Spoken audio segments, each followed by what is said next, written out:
Let's start by making our cream cheese filling. You're gonna need 8 ounces of softened cream cheese, and just place that in a bowl.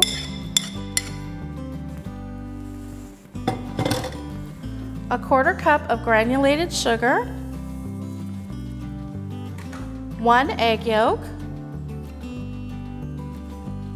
That's gonna help make it nice and creamy. 1 teaspoon of vanilla extract, and 1 teaspoon of lemon zest. And now we're just gonna whip this up.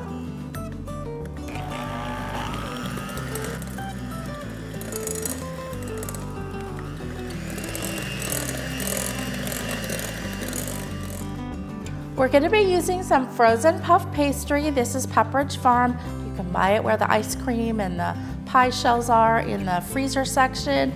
And I just let it thaw for about 30 minutes.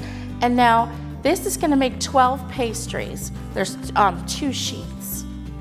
And what I did was I just rolled it out to about a 12 by 10 inch rectangle, which was not much bigger than it already was, but it kind of gets rid of the lines that are on the puff pastry.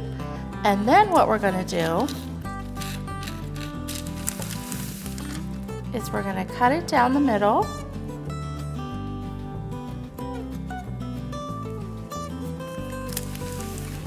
And then cut it into 6 equal pieces. So I have these on my cookie sheet, and I have a piece of parchment paper on top. And what we're gonna do next is we are gonna take a knife and we are gonna go around, and we're not gonna cut all the way through, but we're gonna like make a little picture frame around each of the rectangles.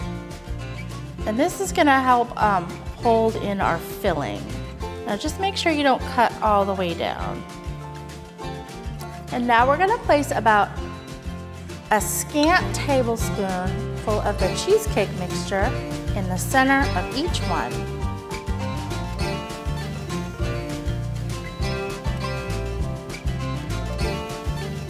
And now we're gonna take our fresh blueberries and place those in the center. I generally like to use about 6 or 7 blueberries for each one. These are big, so maybe we only need 6. These blueberries are on steroids. And the last step is we're gonna take 1 beaten egg, and we're gonna just brush that on the outside of each pastry. And that's gonna make it nice and shiny and give it a good color. I have my oven preheated to 400 degrees, and this is gonna take about 15 minutes or until the pastry is a nice golden brown. And now this last step is completely optional, but I like to use this coarse sugar, sanding sugar, and just put a little bit on the outside. You don't have to do this, but it just makes it look pretty and it makes it a little bit crunchy. These took 17 minutes to cook, so anywhere between 15 and 18 minutes, they're gonna turn this nice golden brown. And as you can see, I did one without the sugar and one with the sugar, so you could see the difference. They both look really great, but I just think adding the sugar makes it a little more special.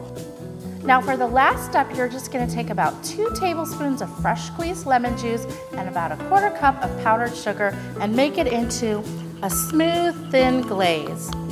And then we are just gonna drizzle that over the top, just like that. And if you wanna skip this step, you can just sprinkle some powdered sugar over the top. So don't these look great? And as you can see, they're so easy to make. So I hope you guys are gonna give these a try. I think your family and your friends will love them. They'll be so impressed. They'll think you worked all day to make these, but they're so easy. So thanks for watching, and we will see you on the next episode. Bye, everybody.